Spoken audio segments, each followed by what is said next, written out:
اعوذ باللہ من الشیطان الرجیم بسم اللہ الرحمن الرحیم وبہ نستعین وہو خیر ناصر و معین۔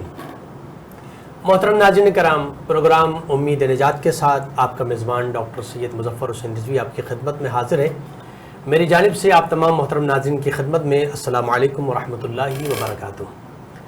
ناظرین کرام، ماہ ربیع الاول وہ مبارک مہینہ ہے جس میں سرکار دو جہاں، امام الانبیاء، حبیب کبریا، فخر موجودات، باعث تخلیق کائنات، جس کے لیے اللہ رب العزت حدیث قدسی میں ارشاد فرماتے ہیں لولاک لما خلقت الافلاک، اے میرے حبیب اگر میں تجھے خلق نہ کرتا تو اس کائنات کو وجود میں نہ لاتا۔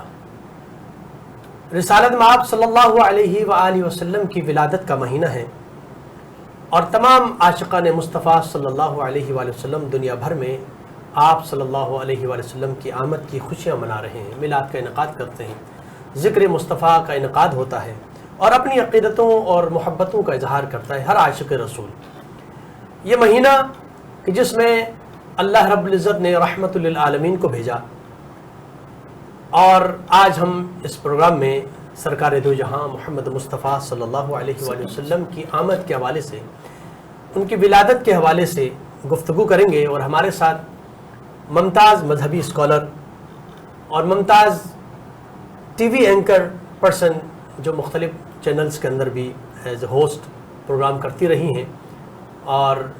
ہمارے ساتھ ہماری خوش قسمتی ہے کہ آج ہمارے ساتھ تشریف فرما ہے۔ میں مختصر تعارف آپ کا پیش کر رہا ہوں۔ ہمارے ساتھ تشریف فرما ہے محترمہ ڈاکٹر ثروت عسکری صاحبہ۔ السلام علیکم ورحمۃ اللہ وبرکاتہ۔ آپ کو خوش آمدید کہوں گا پروگرام میں۔ جزاک اللہ۔ ناظرین کرام،